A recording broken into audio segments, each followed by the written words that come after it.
Deus abençoe todos os irmãos. Conselho Pastoral. Todas as terças-feiras estamos aqui conversando com a igreja.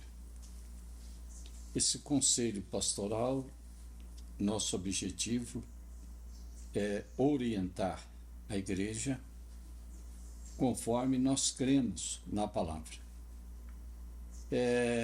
Na nossa palestra anterior, nós falamos sobre controle de natalidade, que envolve a vida, envolve a família, o casal. E hoje nós vamos tomar o texto em Salmos 127, versículo 3 ao 5. Então nós vamos falar sobre esse assunto e quero ler com todos os irmãos. Eis que os filhos são herança do Senhor, e o fruto do ventre, o seu galardão. Como flechas na mão de um homem poderoso, assim são os filhos da mocidade. Bem-aventurado o homem que enche deles a sua aljava. Não serão confundidos, mas falarão com seus inimigos à porta. Aqui o salmista está mostrando que nossos filhos não são nossos, é do Senhor. Nós apenas temos a responsabilidade de cuidá-los e encaminhá-los ao caminho do Senhor, como está escrito: ensina o teu filho o caminho que deves andar, e quando mais tarde não se desviará dele. Então é dever nosso passar para os nossos filhos o nosso conhecimento da palavra de Deus. Esse assunto é um assunto importante, controle de natalidade, que na palestra anterior eu aconselhei cada casal procurar o seu pastor. Os que eu pastorei, logicamente, vão me procurar e nós conversarmos o assunto, porque cada problema é diferente um do outro, cada caso é um caso diferente. Às vezes eles possam ser parecidos, mas é diferente.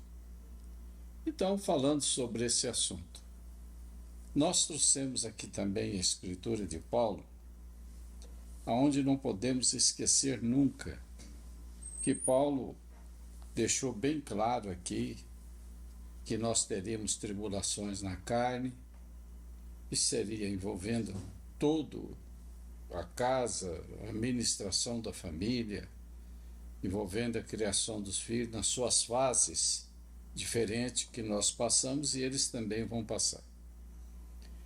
Nós temos aí essas fases, principalmente a adolescência, que é uma fase das mais críticas para todo casal com relação aos filhos, porque é uma fase, uma idade que a criança está passando para uma fase, de uma fase para outra, e isso aí não é fácil para eles.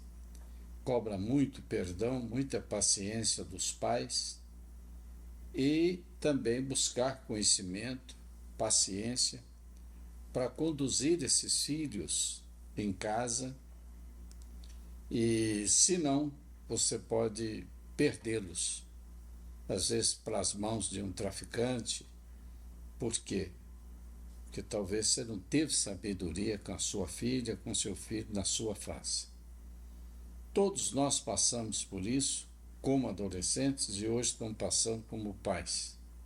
Então é muito fácil você entender essa parte. Você lembra do seu tempo, né? Você era um adolescente e você analisa aí a fase que seu filho está passando baseado nos anos que você passou como adolescente.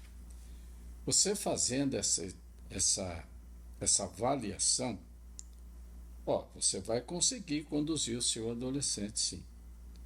Fiel à palavra, na igreja, vai conseguir, sim. Inclusive, sabemos que a oração opera milagres. Tem casos que você tem que orar, uma fase difícil que eles passam. Mas quero voltar aqui ao assunto do controle de natalidade e também envolvendo um comportamento dentro da igreja com relação aos pais e mães que estão cumprindo seus deveres de pai. Aqui, o profeta, na palestra de terça-feira passada, eu falei sobre a questão de criticarem os pais que têm 4, 5, 6, 7 filhos. E às vezes eles sofrem uma crítica, uma discriminação dentro da própria igreja, que seria justamente um absurdo. Por isso nós temos que advertir e evitar que esses espíritos venham alojar na mente de irmãos e aqui dentro da própria igreja, olha, eles se sentirem constrangidos devido ao número de filhos que têm. Eu volto a dizer que no Velho Testamento a mulher era honrada, o casal era honrado pela quantidade de filhos que eles criaram. E também na era primitiva, apostólica, também nós vemos aqui elogios e mais elogios de Paulo na sua última carta, cumprimentando os irmãos na epístola de Paulo aos Romanos. No último capítulo você vê ele elogiando senhoras e irmãs que eram verdadeiras heroínas na fé, inclusive recomendando essas irmãs em outras igrejas recebê-las. E isso é tão importante, inclusive eu quero ler aqui, juntamente com os irmãos, no último capítulo da epístola de Paulo aos Romanos, capítulo 16. Aqui ele mostra várias irmãs que tinham funções na igreja e ele está dizendo acerca do testemunho delas e da fé e o trabalho que elas prestavam nos dias de Paulo. Aqui ele fala também no capítulo 1, verso 16, ele diz assim: recomendo-vos, pois, Febe, nossa irmã, a qual serve na igreja que está em Cencréia. Você vê que ela tinha um trabalho que ela exercitava ali e está sendo reconhecido por um apóstolo. E eu não posso ser diferente de Paulo, ministro nenhum, porque se há um ministro que nós devemos espelhar, um apóstolo, é o apóstolo Paulo. O profeta diz que todo verdadeiro pregador se espelha em Paulo, o apóstolo por excelência. Aí ele diz assim, com respeito à nossa irmã Febe, ele diz assim: para que a recebais no Senhor, como convém aos santos, e a ajudeis em qualquer coisa que de vós necessitar. Qual era a função dela? Porque tenho hospedado a muitos, como também a mim mesmo.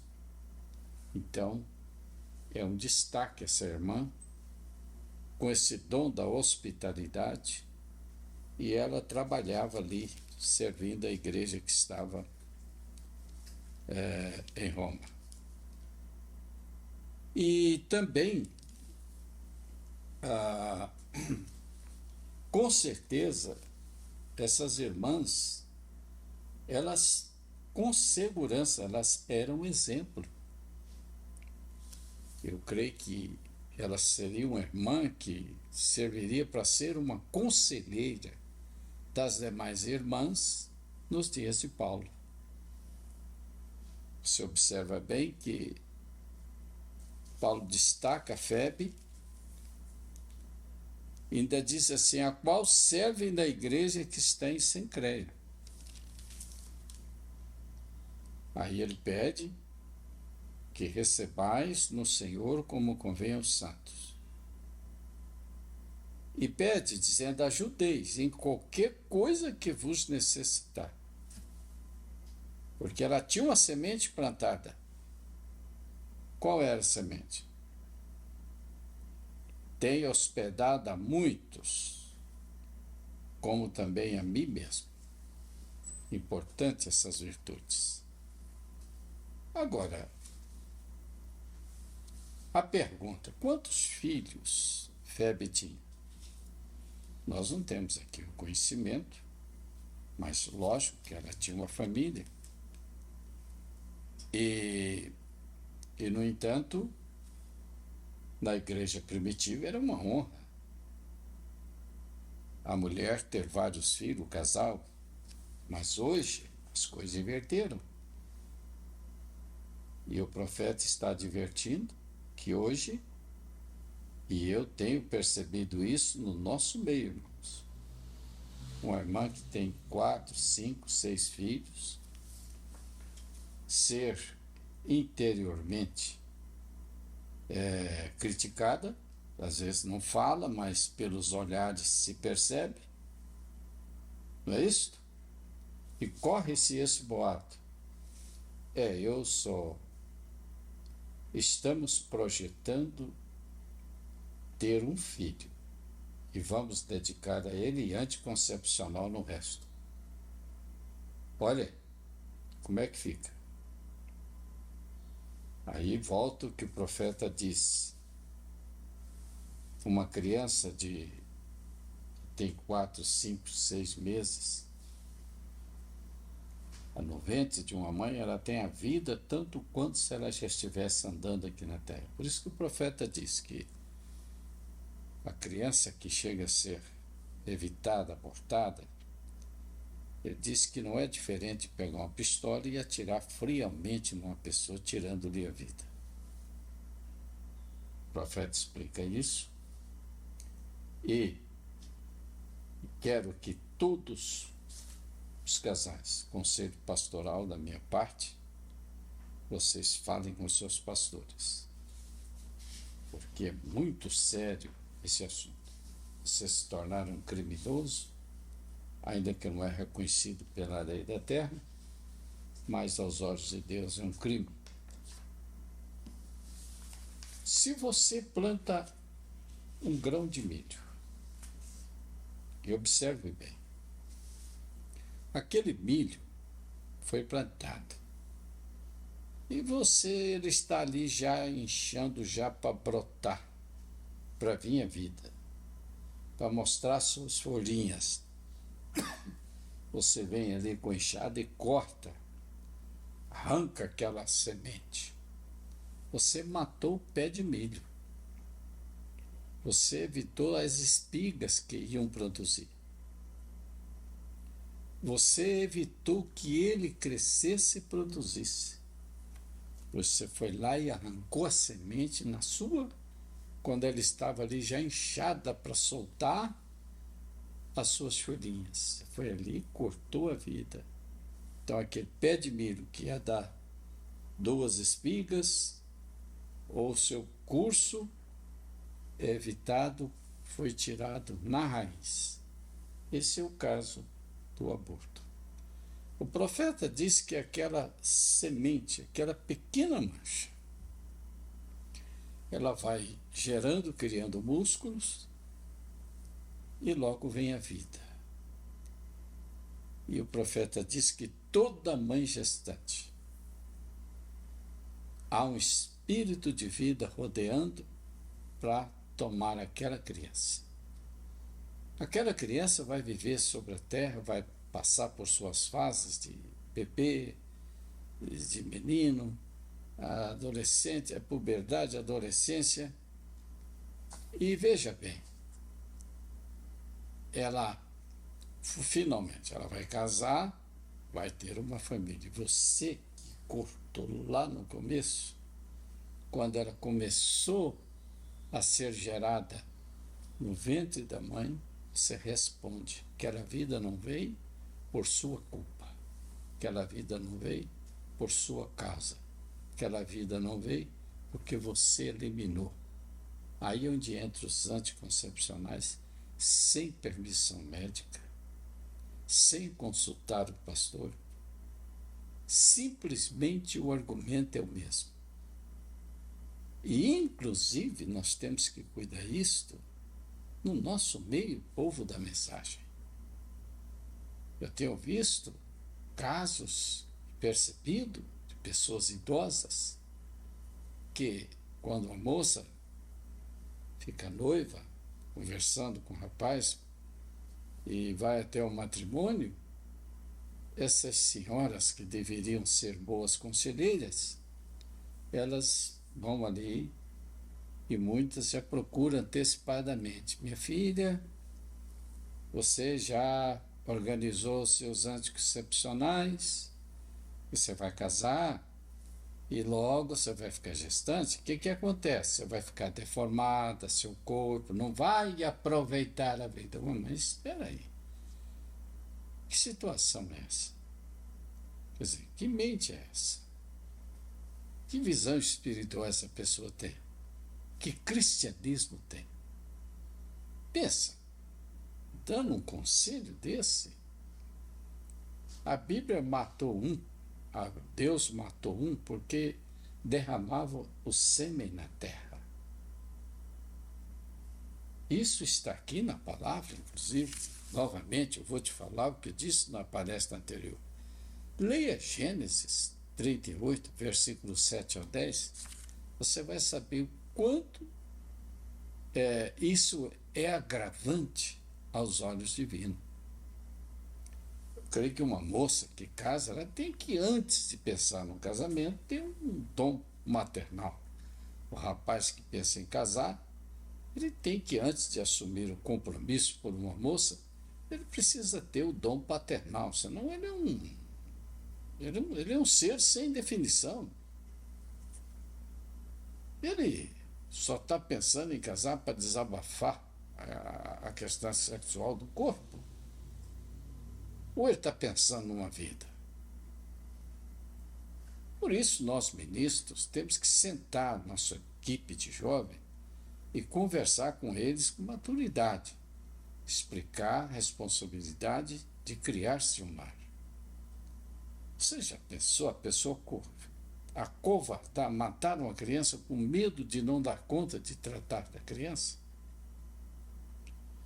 Aí vem o que o profeta profetizou há anos atrás, que a mente, que o ser humano chegaria a uma situação de uma fraqueza mental tão grande, que se tornaria a maior parte neurótica. Inclusive, eu tenho aqui um apanhado que, olha aqui, deixa nós vermos isso aqui, está aqui. Os cientistas estão provando, né, que 86% da população do Brasil tem algum transtorno mental. Isso aí não pode pensar senão num transtorno mental. A pessoa não pensa em família. A pessoa não pensa em ter um filho, não pensa em ser pai. Por que se assume o compromisso matrimonial? Você vê que a mente desse jovem está totalmente alheia às escrituras. A moça casa, já pensando não ser mãe. E como fazer para não ser mãe, para não deformar o corpo. E aí vem essa situação. Você sabe muito bem, falar ser cristão é uma coisa, mas ser cristão é outra história. Olha aqui, 86% da população do Brasil tem algum transtorno mental. Isso falando aqui. A metade do mundo pesquisa. Veja, terá distúrbio mental até os 75 anos. Estamos vivendo aí nessa situação. E nós, ministros, o que vamos fazer? É justamente reunir a nossa juventude, como agora vamos ter um encontro nacional com ótimos palestrantes, onde os verdadeiros pais, pessoas que realmente têm responsabilidade familiar, nem que você não tenha filho, mas você pesa nos seus ombros, porque você faz parte. Temos que gerar um apoio para essa nossa juventude nessas reuniões e ouvir esses palestrantes para que eles voltem ao juízo normal. Alguns, que a maioria já tem uma formação, e hoje estamos tendo uma crise também. Estão com medo de casar. Medo. E isso não é de Deus. Nós temos que ter coragem. Você é homem, você nasceu para ser homem e assumir um compromisso de pai. E a jovem também nasceu para ser futuras mães, trazer vida. E o profeta diz: essa é a função sua na terra, trazer vida. Então, fechando aqui a palestra, cuidado com os anticoncepcionais sem conselho médico. Volto a dizer, fale com seu pastor. Muito cuidado, porque há práticas do controle de natalidade que é realmente contrário às Escrituras. E principalmente nessa geração em que estão preferindo ser mãe e pai de um animal do que ser pai de um legítimo filho. Esse distúrbio sentimental temos que vigiar para que não ocorra com a nossa pessoa. O profeta deixa claro desse distúrbio, mostrando por que paga tão caro no cachorrinho e dedica todo o amor àquele animal. Mas filho não quer porque impede os passeios, impede a liberdade de ir aonde quer, e aí coloca o animalzinho no lugar e observa. Por isso Paulo disse: examine-se, pois, o homem a si mesmo, para depois participar da comunhão. E se esse sentimento estará dentro dessa substituição, é aconselhável expulsar isso, que isso é um demônio. É um sentimento maligno que está te pervertendo, levando você a pegar o amor maternal e paternal e descarregar num pequeno animal, porque você pode mantê-lo fechado nos dias de passeio, ele não vai te atrapalhar, e o filho atrapalha. Mas por que bota assim a paternidade e a maternidade dedicada a um animal, que trata como se fosse uma criança legítima? É porque o instinto eles não conseguem fugir. O instinto paternal ninguém consegue fugir dele. O instinto maternal ninguém consegue fugir desse instinto. Isso é dado por Deus. O diabo veio e fez uma substituição. Então aí é onde você vê esses quadros. Dedicando a um animal, tratando como legítimo filho. Por quê? Porque não querem ter um filho. Então, o dom aperta, a paternidade aperta, então descarrega no animal.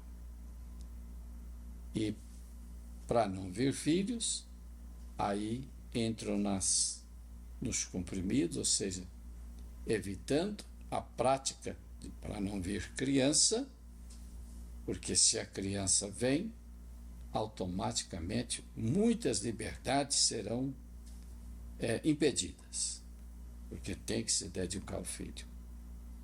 Não vamos fazer essa troca nunca, irmãos. Se eu sou pai, devo assumir meu trabalho de pai, cumprir minha missão. Sou um pastor, tenho que me dedicar ao pastoreio, cumprindo minha missão até o fim. E você, como pai, cumpra a sua missão paternal até o fim. E a mãe também cumpra a sua missão maternal até o fim. Não deixa que esses maus conselhos venham atingir a sua mente e você começar a pegar o ritmo da sociedade que não conhece a Deus. seja uma mãe de coração. Seu filho será uma bênção na sua vida. Todo o trabalho, todo o sacrifício, todo o nervosismo, toda a luta que você tem dedicando à sua família, o retorno é seguro.